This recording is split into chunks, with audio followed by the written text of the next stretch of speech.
Hey guys, welcome back to another video. इस video में हम बात करेंगे एसएससी जेईई सीवीटी 2 के बारे में।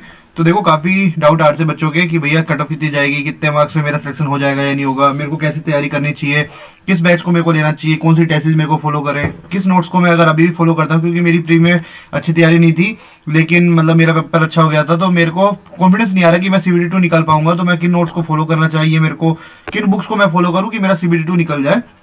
तो स्टार्ट करते थे भाई। सबसे पहले सेफ कट ऑफ और डेंजर कट ऑफ की ओएमआर आई है, उसके काफी दिन हो गए हैं, फिर भी अभी तक लोगों का बस ये कट ऑफ पे मतलब कि ध्यान घूम रहा है। तो मैंने पहले भी बोला था कि कट ऑफ वगैरह पे कोई वीडियो नहीं आएगी।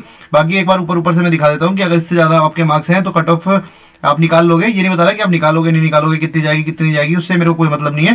ठीक है, मैं एक ऊपर आपको एक रफ आइडिया। अभी तैयारी कर रहे हैं किसी भी गवर्नमेंट जॉब की, तो टेक्स्ट बुक सुपर कोचिंग आपके लिए लेके आए न्यू ईयर पे काफ़ी अच्छा ऑफर, जिसमें आपको मिलेगा एजेई सुपर कोचिंग का बैच, जो कि सिविल, इलेक्ट्रिकल और मैकेनिकल के लिए होगा, जो कि मात्र 3,899 रुपये का होगा। और इसमें एक आपको खास बात देखने को मिलेगी कि ये 12+12 मंथ्स के लिए, मतलब कि आपको 12 मंथ्स का एक्स्ट्रा मिलेगा, मतलब आपको ये 24 महीने के लिए बैच मिलेगा।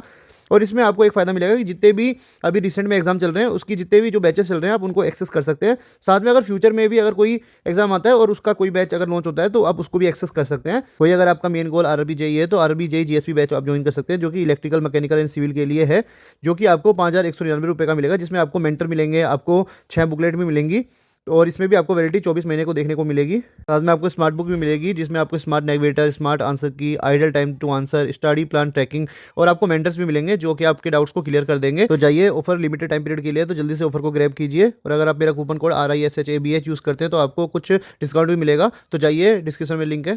अगर आपका यूआर में 125 के ऊपर मार्क्स है, भाई आंख बंद करो, तैयारी में लग जाओ सीबीटी 2 की। ठीक है, अगर ओबीसी में 120 के ऊपर हो, आप तैयारी करने लग जाओ। ईडब्ल्यूएस में 117, एससी में अगर हो 110 के मार्क्स ऊपर है आपके, तो भाई बिल्कुल मत सोचो, टाइम वेस्ट बिल्कुल मत करो, जाओ सीबीटी 2 की तैयारी करने लग जाओ। ठीक है, अगर वही सेम आप एसटी में हो तो 105 के ऊपर है अगर आपके, तो भाई कोई सोचने की बात नहीं है, आपको वही तैयारी करनी चाहिए। ठीक है, डेंजर कट ऑफ, ठीक है, ये वो बच्चे हैं जिनको मेरे को लगता है कि एसएससी सीबीटी 2 की तैयारी नहीं करनी चाहिए। ठीक है, और अगर आप कर रहे हो तो भाई कोई दिक्कत नहीं है, क्योंकि आपका टेक्निकल हर जगह काम आएगा ही आएगा। इन बच्चों को मैं एक सलाह दे सकता हूं कि आप आरआरबी वगैरह की या फिर जिस भी स्टेट के अगर कोई वैकेंसी है आपके, तो आप उसकी तैयारी करने लग जाओ, क्योंकि आरआरबी भी बहुत अच्छी मतलब कि अपॉर्चुनिटी है आपके लिए, जॉब के लिए। ठीक है, अगर जो बच्चा यूआर में है और 115 के नीचे है, भाई मेरे को नहीं लगता कि शायद उसका सीबीटी 2 निकलेगा, क्योंकि सीबीटी 1 निकलेगा, और सीबीटी 2 के लिए मेरे को नहीं लगता कि एप्लीकेबल हो गया आप।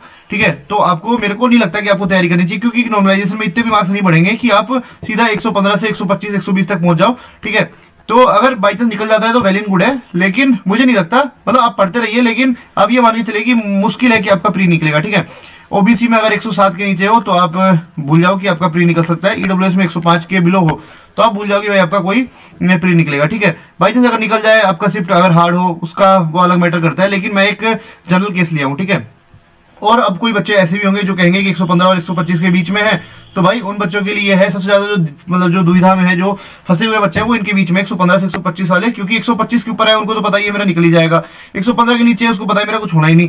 भाई जो फंसे हुए हैं ना, जो बीच के बच्चे फंसे हुए हैं, ठीक है, तो मैं उन बच्चों को बोलूंगा कि भाई अपनी तैयारी करते रहो। ठीक है, क्योंकि आगे आपका आरआरबी का भी पेपर है और भी आपके कई पेपर्स हैं। बाई चांस अगर ऐसा होता है कि आप एक आध नंबर से रह जाते हो, तो आप अपनी तैयारी को आरआरबी जेईई में शिफ्ट कर लेना। ठीक है, लेकिन पढ़ते रहिए, क्योंकि मान लो कि रिजल्ट आएगा, उसके 1-1.5 महीने बाद आपका पेपर हो जाएगा, तो भाई आप बहुत पीछे हो जाओगे और आप सिलेबस अपना कवर नहीं कर पाओगे। तो उन बच्चों को एक ही सलाह है कि भाई आप पढ़ाई करते रहो। ठीक है, अब आगे बात करते हैं भाई सीबीटी 2 की तैयारी कैसे करें। मान लो आपने सीबीटी 1 तो निकाल लिया, ठीक है, अब जो मेन गोल है आपका 300 मार्क्स का, वो है आपका सीबीटी 2। ठीक है, तो सबसे पहले मैंने क्या बोला था कि भाई आपको कैसे तैयारी करनी चाहिए।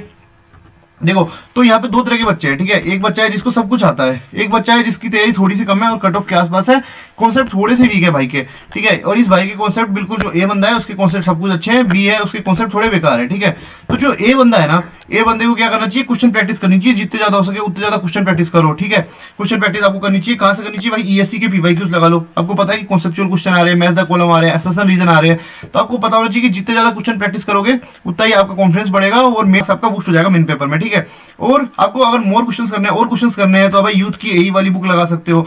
अगर यूथ ए नहीं लगानी तो भाई फिंगरप्रिंट के 2 वॉल्यूम में आती है, ये वाली बुक भी लगा सकते हो। इनके डिस्क्रिप्शन में मैं लिंक डाल दूंगा, अगर आपको परचेज करनी है तो वहां से भी कर सकते हो। ठीक है, स्मार्ट स्कैन, ठीक है, इसमें थ्योरी ज्यादा दी हुई है, मतलब बहुत थ्योरी है, और थ्योरी क्वेश्चन के फॉर्म में है कि मान लो कि उसमें नीचे लिख दिया कि इस एग्जाम में ये क्वेश्चन आया हुआ है, तो आप स्मार्ट स्कैन को भी फॉलो कर सकते हैं। ठीक है, भाई ये चीज तो चलो ठीक है, नॉर्मल आपने पढ़ ली, कहीं से भी पढ़ लिया, ठीक है। इसके बाद है टेस्ट, ठीक है भाई। टेस्ट अगर नहीं दोगे तो मान के चलो सिलेक्शन नहीं होने वाला है, ठीक है। बाई चांस आपका CBT2 CBT1 भले कितने मार्क्स से निकला हो, अगर टेस्ट नहीं दे रहे हो CBT2 के लिए तो आप मान के चलो आपका सिलेक्शन नहीं होगा भाई, क्योंकि है ना टेस्ट आपको बताता है कि आप बाकी बच्चों से कितना पीछे हैं, या फिर आपको कितनी इंप्रूवमेंट की जरूरत है, क्या आपको और अपना में अपनी जो प्रिपरेशन है उसमें क्या और ऐड ऑन करना है, वो सब आपको टेस्ट बताएगा।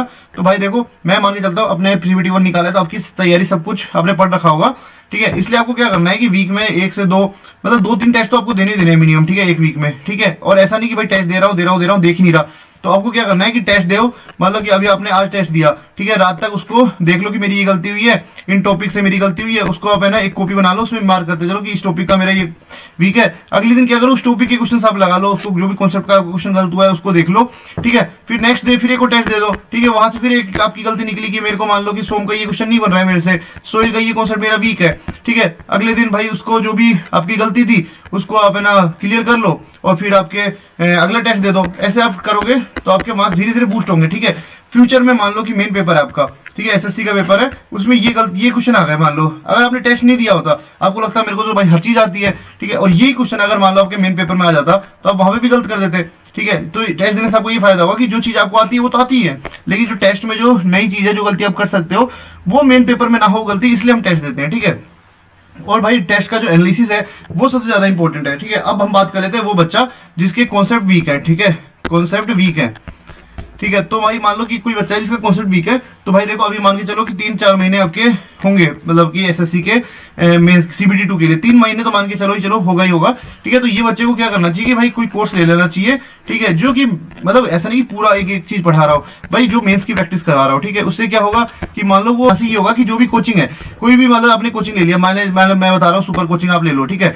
बाई चांस बच्चे ने सुपर कोचिंग ना लेके कोई और कोचिंग ले ली, मैं एक्स मान लेता हूँ, कोई एक्स कोचिंग के भाई ने नोट्स ले लिए, ठीक है। यहाँ पे जो एक वाई टीचर है, ठीक है, जो भी एक टीचर है, उस टीचर को भाई सब कुछ पता है, सारे पैटर्न्स पता है, उनको भाई अपना रिजल्ट भी निकालना है, तो वो भाई अपना बेस्ट देगा कि इस बच्चे को सब कुछ समझाने की कोशिश करेगा, और प्लस में ये मतलब कि रिसर्च करके आएगा कि किस टाइप के क्वेश्चंस आ सकते हैं, किस टाइप के क्वेश्चन पूछे हुए हैं। तो जो ये बच्चा मेहनत करता ना कि ये क्वेश्चन भी लगाता कि शायद आ जाए, ये कॉन्सेप्ट सीखता, वो ये भाई जो टीचर है वो मेहनत कर चुका होगा उस पर, तो बस इस बच्चे को तो समझना है, ठीक है।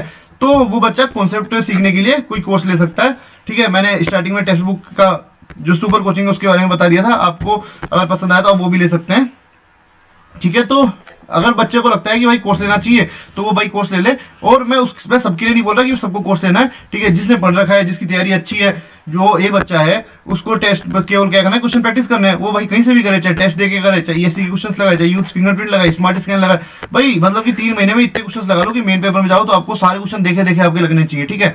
तो इस वीडियो के लिए इतना ही। अगर आपको लगता है कि अभी भी कोई डाउट बच गए हैं आपके, तो भाई मेरे टेलीग्राम चैनल को ज्वाइन कर लेना। टेलीग्राम चैनल का लिंक है डिस्क्रिप्शन में, और उसका नाम है अनफिल्टर ऋषि। अगर अभी तक आपने सब्सक्राइब नहीं किया मेरे चैनल को सब्सक्राइब करो, वीडियो को लाइक करो और टेलीग्राम को ज्वाइन करो। इस वीडियो के लिए इतना ही।